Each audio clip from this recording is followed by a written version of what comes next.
नमस्कार दोस्तों, जय श्री राम, हर हर महादेव, राधे राधे। ससुराल में राज करने के लिए ही जन्म लेती हैं ये 4 नाम वाली लड़कियां। क्या आपका भी नाम है? इनमें जानिए इस वीडियो में। इसके साथ हम जानेंगे भगवान श्री कृष्ण द्वारा बताए गए कुछ ऐसे वास्तु नियमों के बारे में जो अगर आपके घर में भी अपना लिया जाए तो घर से सभी वास्तु दोष दूर होते हैं। तो पूरी जानकारी के लिए इस वीडियो को अंत तक जरूर देखिएगा। दोस्तों, सच्ची श्रद्धा से जरूर लिखें हर हर महादेव, जय श्री राम। दोस्तों, ससुराल में राज करने के लिए जन्म लेती हैं ये 4 नाम वाली लड़कियां। दोस्तों, आज की इस वीडियो में हम आपको ऐसी 4 नाम वाली लड़कियों के बारे में बताने जा रहे हैं जो कि ससुराल में हमेशा ही राज करती हैं। इनके भाग्य में हमेशा से ही राजपाट, सुख, संपत्ति, धन, दौलत, रुतबा, पैसा सब होता है। तो कौन सी है वो 4 नाम वाली लड़कियां? आइए इस वीडियो के माध्यम से जान लेते हैं। लेकिन उससे पहले हम जानेंगे कुछ ऐसे महत्वपूर्ण वास्तु के नियम के बारे में जो स्वयं भगवान श्री कृष्ण ने युधिष्ठिर को बताए थे। तो दोस्तों, चलते हैं और सुनते हैं गुरुजी से कि वो क्या कहते हैं इसके बारे में। दोस्तों, जिन घरों में भी महिलाएं इन नियमों का पालन करती हैं तो ऐसे घर में सदा ही मां लक्ष्मी का वास होता है और ऐसे घर में सुख शांति, परिवार के सदस्यों के बीच प्रेम सदा ही बना रहता है। इसलिए आप भी वास्तुशास्त्र के इन महत्वपूर्ण नियमों का पालन अवश्य ही करें। वास्तुशास्त्र के अनुसार घर में सकारात्मक ऊर्जा अधिक होना आवश्यक है, तभी घर में सुख शांति बनी रहती है और धन का आगमन होता है। अगर घर में वास्तु दोष हो, घर में आवश्यक चीजें ना हो, तो ऐसा घर नकारात्मक शक्तियों से भरा रहता है, जिस कारण घर में क्लेश, वाद विवाद, आर्थिक तंगी, कर्ज में मारी जैसी समस्याएं उत्पन्न होने लगती हैं। इन सभी समस्याओं से बचने के लिए आप अपने घर में वास्तुशास्त्र में बताए गए इन नियमों का पालन अवश्य ही करें। घर की महिलाओं को घर की लक्ष्मी कहा जाता है। उनका सम्मान करना सबसे महत्वपूर्ण बात है। श्री कृष्ण कहते हैं कि जहां पर स्त्री का सम्मान नहीं होता उस कुल का विनाश होता है, उस कुल को दरिद्रता का सामना करना पड़ता है, क्योंकि देवी लक्ष्मी ऐसे घर में एक क्षण भी नहीं रुकती। तो चलिए जान लेते हैं भगवान श्री कृष्ण ने बताए हुए महत्वपूर्ण वास्तु नियमों के बारे में। लेकिन उससे पहले दोस्तों, आपसे रिक्वेस्ट है कि वीडियो को लाइक करें, अपने दोस्तों के साथ शेयर करें और अगर आपने अभी तक चैनल को सब्सक्राइब नहीं किया तो सब्सक्राइब करके बेल आइकन जरूर प्रेस कर लें। दोस्तों, पहली बात, श्री कृष्ण कहते हैं कि प्रत्येक व्यक्ति के घर में ये 5 चीजें दूध, दही, घी, गंगा जल और शहद अवश्य ही होनी चाहिए। जिस घर में भी ये चीजें होती हैं वहां पर कभी भी दरिद्रता नहीं आती। इन चीजों को सबसे अधिक पवित्र माना गया है। दूसरी बात, घर के प्रत्येक सदस्य को, खासकर बड़ों को एकादशी के व्रत का अवश्य ही पालन करना चाहिए। एकादशी के दिन घर में किसी भी प्रकार का अनिष्ट कार्य न करें। एकादशी का व्रत सभी व्रतों में श्रेष्ठ है, इसीलिए इस दिन घर की शुद्धता बनी रहनी चाहिए।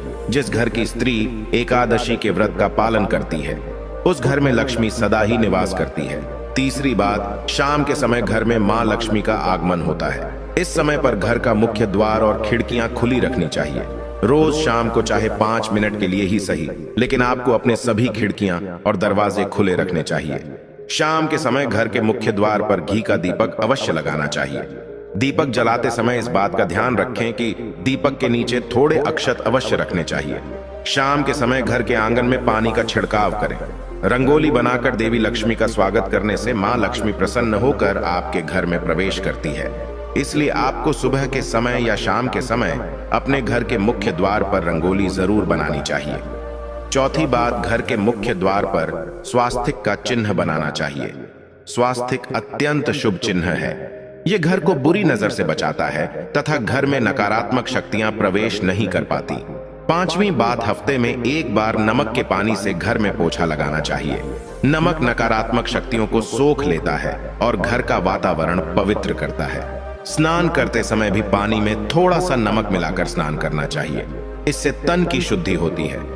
छठी बात, रोजाना चींटियों को शक्कर मिला हुआ आटा डालना चाहिए, इससे व्यक्ति की कुंडली के दोष दूर होते हैं। 7वीं बात, कुलदेवी अथवा कुलदेवता के बाद के दिन घर में उनके नाम का दीपक लगाना चाहिए। जैसे अगर आपके कुलदेवता महादेव है तो सोमवार का दिन महादेव का दिन होता है। ऐसे में सोमवार को विशेष महादेव के नाम का एक दीपक अपने घर के मुख्य द्वार पर रखें। आप तेल का दीपक भी लगा सकते हैं। महादेव आपके घर पर अपनी विशेष कृपा बरसाएंगे। तो इसी तरह से ये उपाय आप अपने कुलदेवता या कुलदेवी के लिए कीजिए। इससे कुल देवता प्रसन्न होते हैं और घर के सदस्यों पर अपनी कृपा दृष्टि बनाए रखते हैं। 8वीं बात, किसी भी विशेष त्योहार या शुभ मुहूर्त पर एक मुट्ठी काले तिल लेकर अपनी मुट्ठी में 3 बार फूंक मारें। अब इन काले तिल को आप अपने घर की छत पर डाल दीजिए। इससे नकारात्मकता नष्ट होती है। घर पर अगर किसी की कुदृष्टि हो तो वो भी दूर हो जाती है। आपके शत्रु कुछ भी आपका बिगाड़ नहीं पाएंगे। तिल की उत्पत्ति भगवान विष्णु के मैल से हुई थी, इसीलिए इसमें बहुत शक्ति होती है। 9वीं बात, श्री कृष्ण कहते हैं, द्वार पर आई गौमाता और द्वार पर आए कुत्ते को रोटी अवश्य खिलाएं। पशु पक्षियों के लिए घर की छत पर अथवा बालकनी में पानी और खाद्य पदार्थ की व्यवस्था जरूर करें। 10वीं बात, पशु पक्षियों के साथ ही वृक्षों की देखभाल करने का दायित्व भी मनुष्य का ही है। इसीलिए घर के रसोई घर में नित्य एक लोटे में पानी भरकर रखें और सुबह इस पानी को पेड़ पौधों में डाल दें। इससे सभी प्रकार के वास्तु दोष नष्ट होते हैं। 11वीं बात, घर के बाहर ईशान कोण में जल से भरा पात्र अवश्य रखना चाहिए ताकि कोई भी अतिथि प्यासा ना लौटे और आपको आशीर्वाद प्रदान करे। प्यासों को पानी पिलाने से बड़ा पुण्य और कोई भी नहीं होता।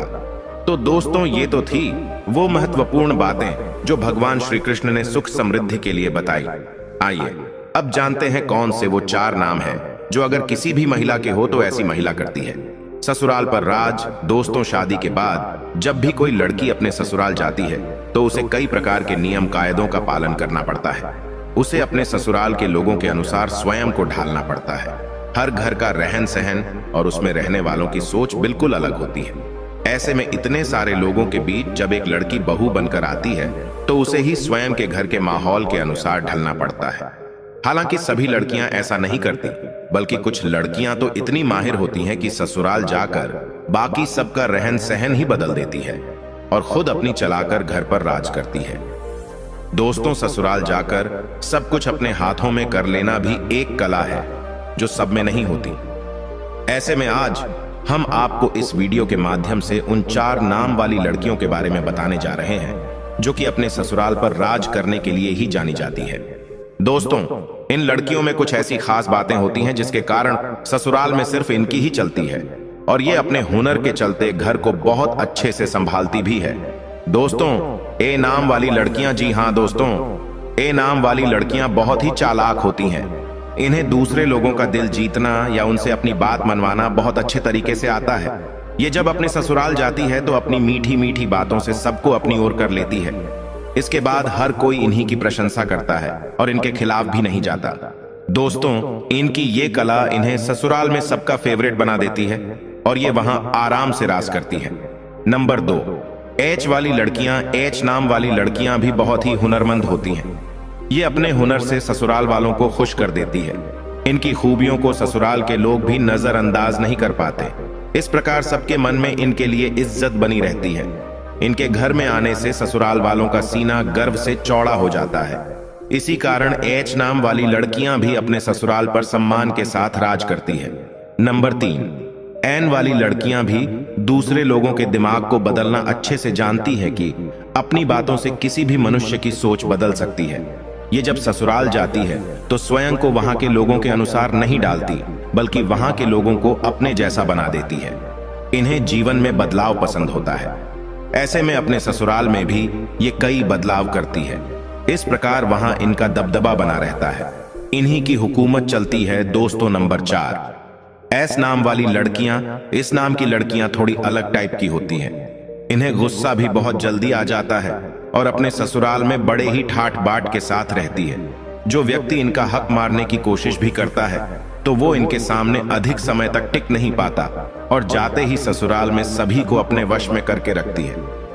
कई लोग तो इनसे खौफ भी खाते हैं। इस प्रकार से अपने ससुराल में रानी की तरह रहती है।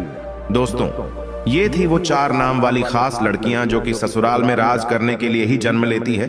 वैसे आपका शुभ नाम किस अक्षर से शुरू होता है? आप हमें कमेंट्स में जरूर बताइएगा। दोस्तों, आपको वीडियो कैसा लगा हमें कमेंट में जरूर बताएं। इस वीडियो को लाइक करें, अपने दोस्तों के साथ शेयर करें और हमें सब्सक्राइब करना ना भूलें। हर हर महादेव अवश्य लिखें। धन्यवाद।